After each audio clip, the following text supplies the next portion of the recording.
अवधूत चिंतन श्री गुरुदैव दत्त श्री स्वामी समर्थ। माझ्या सगळ्या गोडताईंचं, मैत्रिणींचं आणि स्वामी भक्तांचं माझ्या या यूट्यूब चॅनेलमध्ये मनापासून स्वागत आहे। आजचा दिवस तुम्हाला सुखाचा, समाधानाचा, आनंदाचा आणि भरभराटीचा जावो। तसेच तुमच्या मनातील सगळ्या चांगल्या इच्छा स्वामी समर्थ महाराज पूर्ण करून ही स्वामींच्या चरणी प्रार्थना करते आणि आपल्या आजच्या नवीन व्हिडिओला सुरुवात करते। गुरुपौर्णिमा दरवर्षी आषाढ महिन्यातील पौर्णिमेला साजरी केली जाते। यंदा गुरुपौर्णिमा 21 जुलै 2024 वार रविवार या दिवशी साजरी होणार आहे। धार्मिक ग्रंथानुसार आषाढ महिन्याच्या पौर्णिमेचा दिवस हा गुरुपौर्णिमा म्हणून साजरी करण्याची सुरुवात अनेक वर्षापूर्वी महर्षी यांनी केली होती। आपल्या जीवनातून अज्ञानाचा अंधार दूर करण्यासाठी गुरु असणे आवश्यक आहे। म्हणूनच गुरु खूप महत्त्वाचे आहेत। गुरूंची पूजा करण्यासाठी, त्यांचे आभार मानण्यासाठी गुरुपौर्णिमा साजरी केली जाते। गुरुपौर्णिमेला अनेक जण आपल्या गुरूंचे आशीर्वाद घेतात आणि गुरु देखील कायम त्यांच्या पाठीशी राहून त्यांना आशीर्वाद देतात। गुरुबळ प्रबळ होण्यासाठी अनेक उपाय व सेवा केल्या जातात। असाच एक उपाय मी आज या व्हिडिओमध्ये शेअर करणार आहे। तर उद्या आलेल्या आषाढ गुरुपौर्णिमेच्या दिवशी आईने मुलांवरून अशी कोणती वस्तू आहे जी ओवाळून टाकायची आहे, त्यामुळे तुमच्या मुलांच्या मार्गात येणारे सर्व दोष, अडचणी, अडथळे हे अगदी सहजपणे दूर होतील आणि तुमच्या मुलांची प्रगती होईल। तर हा उपाय कशा प्रकारे करायचा आहे, ही जी वस्तू आहे आईने मुलांवरून ओवाळून टाकलेली आहे, नंतर त्या वस्तूचं काय करायचं आहे याबद्दलची सर्व माहिती मी या व्हिडिओमध्ये देणार आहे।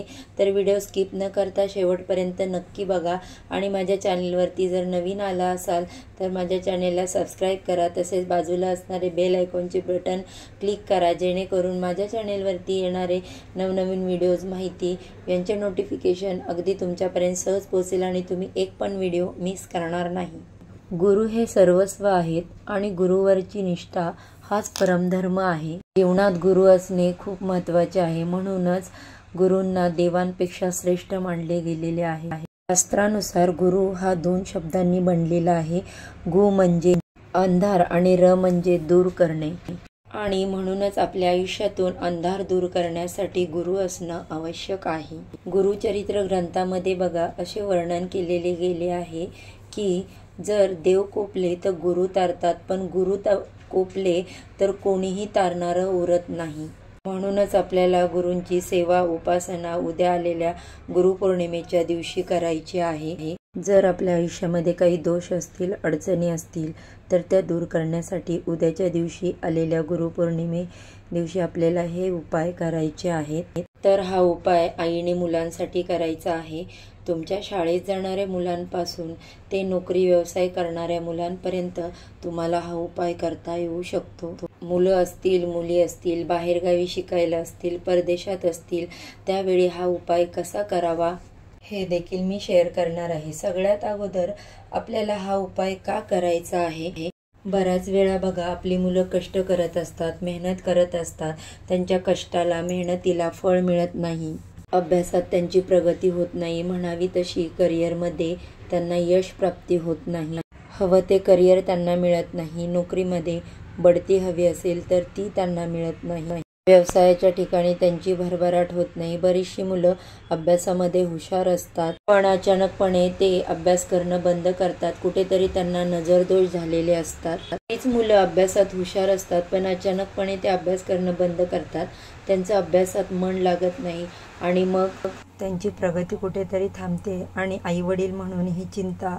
आपल्याला सतत सतावत राहते। मुलांना प्रत्येक क्षेत्रामध्ये यश मिळावं, त्यांना कोणत्याही अडचणींचा सामना करावा लागू नये, त्यांना म्हणावं तसं करिअरमध्ये यश मिळावं असं प्रत्येकालाच वाटत असतं आणि यासाठी मुले देखील खूप कष्ट करत असतात, प्रयत्न करत असतात, पण त्यांच्या मार्गामध्ये येणारे अडचणी आणि अडथळे जे असतात ते दूर करण्यासाठी पौर्णिमेच्या, अमावस्येच्या दिवशी काही जे विशेष उपाय असतात ते उपाय जरूर नक्की करावे। बघा, अमावस्या असू दे किंवा पौर्णिमा असू द्या, शास्त्रीय दृष्ट्या मानवी शरीरातील पाण्याची पातळी ही कमी अधिक होत असते। त्यामुळेच एखादी व्यक्ती बघा सारखी चिडचिड करते आणि अमावस्या किंवा पौर्णिमा जवळ आली तर या व्यक्तीच्या चिडचिडेपणामुळे अधिकच भर पडतो।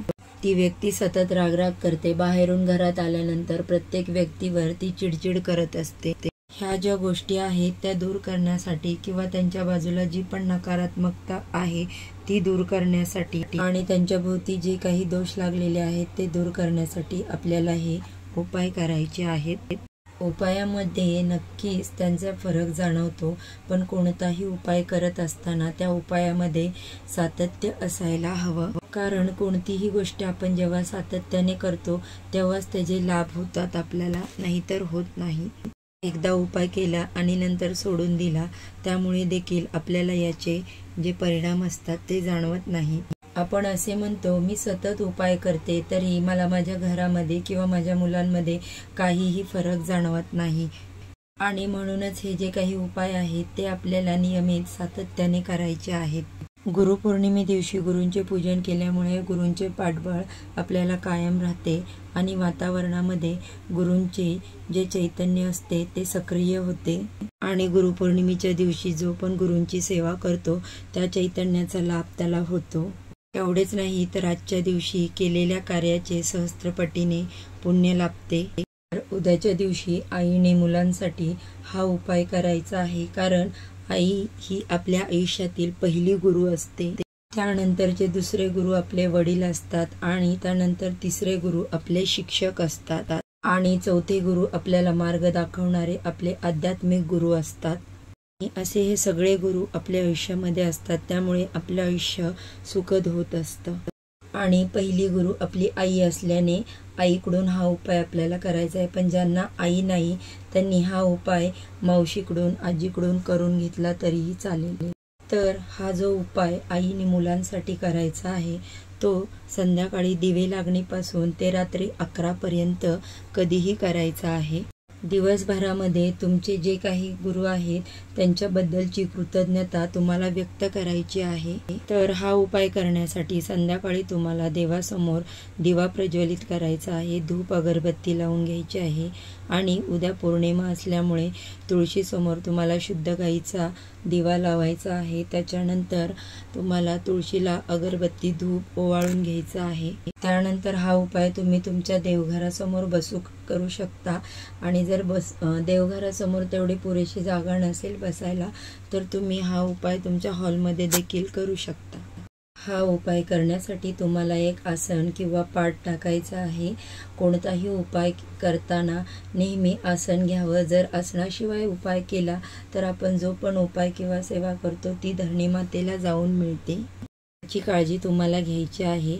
आता त्यानंतर तुमच्या मुलाला किंवा मुलीला आसनावरती दक्षिणेकडे तोंड होणार नाही असं बसवून घ्यायचं आहे। त्यानंतर तुम्हाला काही वस्तू घ्यायच्या आहेत आणि या वस्तू तुम्हाला तुमच्या मुलांवरून उतरवून टाकायच्या आहेत। सगळ्यात पहिली जी वस्तू लागणार आहे आपल्याला ते म्हणजे खडेमीठ। खडेमीठ हे आपल्या प्रत्येकाच्या घरात असतं आणि जर नसेल तर ते तुम्ही आदल्या दिवशी आणून ठेवा आणि जर नाहीच मिळालं तर तुम्ही साधं मीठ देखील वापरू शकता, पण मी सांगते की खड्या मिठाचा जो फायदा आहे तो अधिक पटीने जास्त असतो। आता त्याच्यानंतर दुसरी जी वस्तू आहे ती म्हणजे पिवळी मोहरी। आता पिवळी मोहरी जी आहे ती तुमच्या मुलांमधील दोष, त्यांच्या सभोवताली असणारी नकारात्मकता घालवण्यासाठी संपूर्णपणे मदत करते। त्यामुळे चिमूटभर तुम्हाला पिवळी मोहरी घ्यायची आहे। जर तुम्हाला पिवळी मोहरी नाहीच अवेलेबल झाली तर आपल्या स्वयंपाकघरामध्ये आपण जी काळी मोहरी वापरतो ती घेतली तरी देखील चालेल। आणि सोबतच आपल्याला देठ असलेल्या 4 लाल मिरच्या घ्यायच्या आहेत। या तिन्ही वस्तू तुम्हाला तुमच्या उजव्या हातामध्ये घ्यायच्या आहेत आणि तुमच्या मुलांच्या डोक्यापासून ते पायापर्यंत अशा 7 वेळा उतरवून घ्यायच्या आहेत आणि हे उतरवत असताना तुम्हाला श्री स्वामी समर्थ, श्री स्वामी समर्थ या मंत्राचा जप करायचा आहे। त्यानंतर तुम्ही या सर्व वस्तू एका प्लेटमध्ये काढून ठेवू शकता। तुमची एकापेक्षा अधिक मुलं असतील 2 किंवा 3 तर त्या मुलांवर देखील सेम अशाच पद्धतीने तुम्हाला हा उपाय करायचा आहे आणि प्रत्येक मुलासाठी वस्तू ह्या वेगळ्या असाव्यात हे नेहमी लक्षात ठेवा। या सगळ्या वस्तू उतरवून झाल्यानंतर तुम्हाला तुमच्या घराच्या बाहेर जायचं आहे। एक मातीची मोठी पंती घ्यायची, त्यामध्ये कापूर प्रज्वलित करायचं आहे आणि या सगळ्या वस्तू त्या पंतीमध्ये तुम्हाला टाकून द्यायच्या आहेत। तुमची मुलं जर बाहेरगावी शिकायला असतील तर तुम्ही अशा वेळी त्यांना व्हिडिओ कॉल करून हा उपाय करू शकता, किंवा तुमच्या मुलांचा जर फोटो तुमच्याजवळ असेल तर त्या फोटोवरून देखील या वस्तू तुम्ही ओवाळून टाकू शकता। तर असा हा प्रभावी उपाय उद्या आलेल्या गुरुपौर्णिमेच्या दिवशी तुम्ही नक्की करा। मुलांच्या प्रत्येक अडचणी दोष दूर होऊन तुमच्या मुलांची प्रत्येक क्षेत्रामध्ये प्रगती होईल। तर चला, मी आजचा व्हिडिओ इथेच एंड करते आणि व्हिडिओ थोडा जरी आवडला असेल तर या व्हिडिओला तुमच्या मित्रांबरोबर, मैत्रिणींबरोबर किंवा तुमच्या फॅमिली मेंबरबरोबर शेअर करा, जेणेकरून त्यांना देखील या माहितीचा उपयोग होईल। चला तर मग उद्या पुन्हा भेटू एका नवीन विषयावर। सर्वांना श्री स्वामी समर्थ।